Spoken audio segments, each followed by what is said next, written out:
समर्थ classes में सभी का फिर से एक बार स्वागत है। आज हम लोग देखेंगे पॉलिटिकल से महान्यायवादी के बारे में।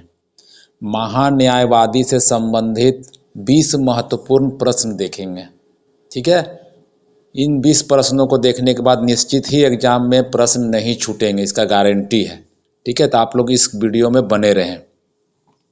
हम लोग आज देखेंगे महान्यायवादी मतलब अटॉर्नी जनरल के बारे में। फटाफट देखते हैं क्या है पहला प्रश्न। पहला प्रश्न है, भारत का प्रथम विधि अधिकारी कौन होता है? भारत का प्रथम विधि अधिकारी कौन होता है? तो याद रखिए, भारत का प्रथम विधि अधिकारी जो होता है महान्यायवादी ही होता है, मतलब अटॉर्नी जनरल। दूसरा नंबर क्वेश्चन है, भारत के अटॉर्नी जनरल मतलब महान्यायवादी की नियुक्ति कौन करता है? बहुत इंपॉर्टेंट क्वेश्चन है। तो भारत के अटॉर्नी जनरल या महान्यायवादी की नियुक्ति जो है भारत के राष्ट्रपति करते हैं, याद रखिएगा। महान्यायवादी की नियुक्ति कौन करते हैं? तो भारत के राष्ट्रपति। अगला क्वेश्चन है, भारत सरकार को कानूनी विषयों पर परामर्श कौन देता है? भारत सरकार को कानूनी विषयों पर परामर्श कौन देता है?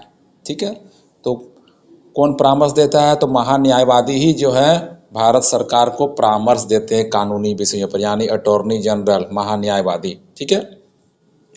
चौथा क्वेश्चन है, भारत सरकार का मुख्य विधि परामर्शदाता। वही क्वेश्चन है, थोड़ा सा टाइप चेंज है। भारत सरकार का मुख्य विधि परामर्शदाता है कौन है? तो अटॉर्नी जनरल ऑफ इंडिया है, वही है। निम्नलिखित में वह व्यक्ति कौन है जो संसद सदस्य नहीं होता लेकिन जिसे संसद को संबोधित करने का अधिकार है? क्वेश्चन आया हुआ है यूपी में। तो जान लीजिए, महान्यायवादी जो होते हैं संसद के सदस्य नहीं होते हैं, लेकिन वे संसद के अधिवेशन में भाग ले सकते हैं, वहाँ उन्हें बोलने का भी अधिकार है। ठीक है, तो इसका आंसर हम लोग क्या देंगे? भारत के अटॉर्नी जनरल, भारत के अटॉर्नी जनरल। अगला क्वेश्चन है, संसद के प्रत्येक सदन की कार्यवाही में संसद का सदस्य न होते हुए भी कौन भाग ले सकता है? ये भी पूछा हुआ है। देखिए, एक बार 11 में, एक बार 13 में। तो क्या आंसर देंगे हम लोग? महान्यायवादी देंगे आंसर। निम्नलिखित में कौन लोकसभा की कार्यवाहियों में भाग तो ले सकता है किंतु मतदान नहीं कर सकता? अभी आपको हम लोग बताएं कि महान्यायवादी जो होते हैं लोकसभा के सदस्य नहीं होते हैं, ठीक है, लेकिन कार्यवाहियों में भाग ले सकते हैं। ठीक है, कार्यवाही में लेकिन वो जब सदस्य नहीं है तो उन्हें मतदान का भी अधिकार नहीं रहता है। ठीक है, ये इंपॉर्टेंट क्वेश्चन है। नेक्स्ट हम लोग फिर देखेंगे आगे।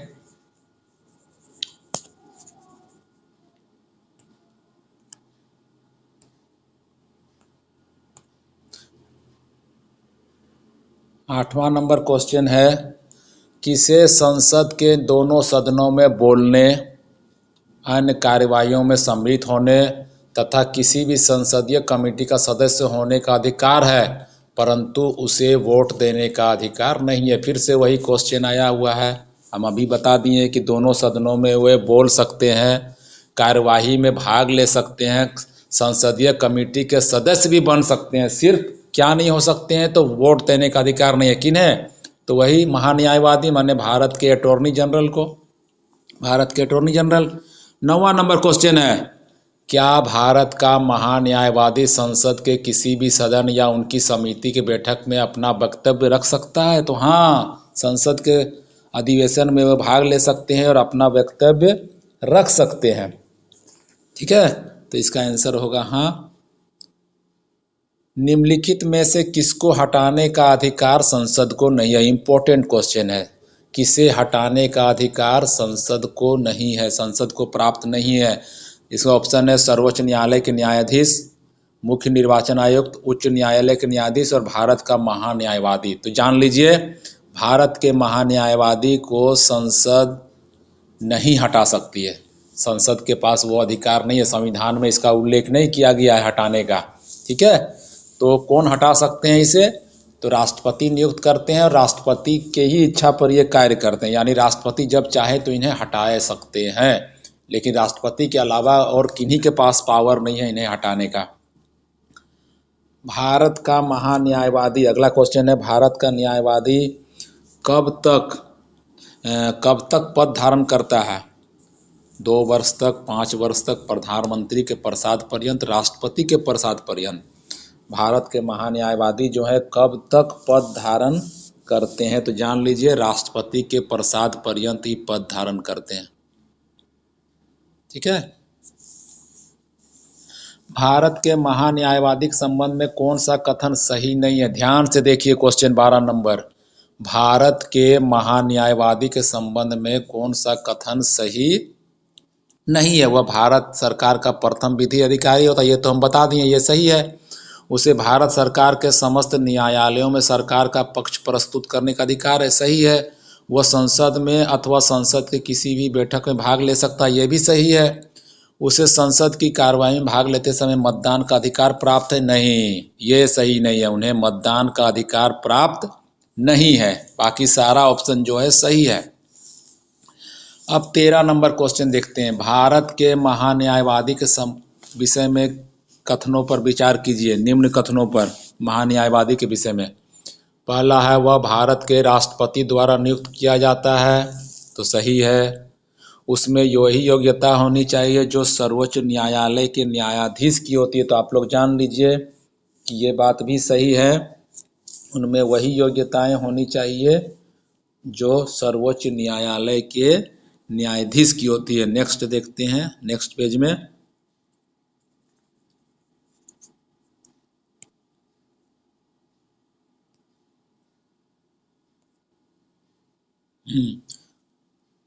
नेक्स्ट है,